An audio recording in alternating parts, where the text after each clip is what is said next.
Social মিডিয়ার জন্য reels video বানানোর সময় 3টে বাইকের রেষারেষিতে নিয়ন্ত্রণ হারিয়ে সজোরে ধাক্কা অটো রিকশাকে। ঘটনায় গুরুতর জখম একটি বাইকে থাকা দুজন যুবক। ঘটনাটি ঘটেছে বৃহস্পতিবার রাত্রি 9টা নাগাদ বলরামপুর পুরুলিয়া 32 নম্বর জাতীয় সড়কের বেড়মা সংলগ্ন এলাকায়।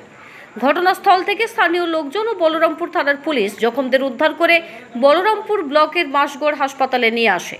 সেখানে প্রাথমিক চিকিৎসার পর জখমদের উন্নত চিকিৎসার জন্য পুরুলিয়া দেবেন মাহাতো গভর্নমেন্ট মেডিকেল কলেজ ও হাসপাতালে স্থানান্তরিত করেন চিকিৎসক। জখম যুবকেরা হলো সার্জেন্ট মাহাতো, বাড়ি বড়াবাজার থানার কেন্দ্র এলাকায়; দীপক কর্মকার, যার বাড়ি বলরামপুর থানার বাঘাটি এলাকায়।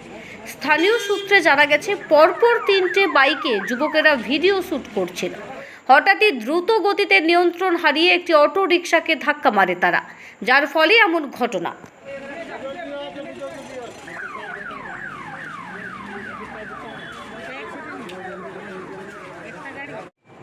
ঘটনা বেড়মার কাছে, বেড়মা জড়তলা বেলা অঞ্চলের মধ্যে পড়ে। বেড়মা একটা সংসদ, সেখানে অ্যাক্সিডেন্ট হয়। এরা রাইডার শুনতে পেলাম যে বাকি যারা দেখেছে তারা বলছে যে এরা রাইডার, এরা কাটিং ফাটিং করছিল। 3টে বাইক ছিল।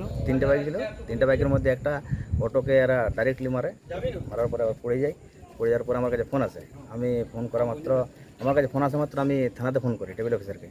টেবিল অফিসার তাড়াতাড়ি কার্য করেছে, 2-3 মিনিটের মধ্যে ওখানে গাড়ি পাঠিয়ে দিয়েছে। পেট্রোলিং গাড়ি, এই বেড়মা জোরতলায় পেট্রোলের গাড়ি মোটামুটি 3 থেকে 5 মিনিটের মধ্যে চলে আসে। আমিও পৌঁছাই। আমি পেশেন্টগুলোকে দুজনকে ধরে নিয়ে, আমার সাথে পুলিশ ছিলেন আরও, ওনারা ধরে নিয়ে গাড়ি তুলে নিয়ে আমাদের বাঁশগড় হাসপাতালে আমাদের নিয়ে আসে। এখন পরিস্থিতি কীরকম আছে? বহুত ক্রিটিক্যাল কন্ডিশনে দুজনেরই, পুরো মাথায় লেগেছে, হাতে লেগেছে, পায়ে লেগেছে। কোথায় নিয়ে যাওয়া হয়েছে ওদেরকে? এখন টাটা নিয়ে গেলাম। ওরাই কি ধাক্কা মারছিল বাইক, মানে অন্য গাড়িতে, নাকি ওদের? না, ওরাই ধাক্কা মারেছে, যা শুনতে পেলাম ওখান থেকে। যারা দেখেছে তারা বলছে যে। কি নাম আপনার? আমার নাম সন্তোষ পরমাণিক। বাড়ি কোথায়? বাড়ি ওখানে বেড়মার সামনে টোলা।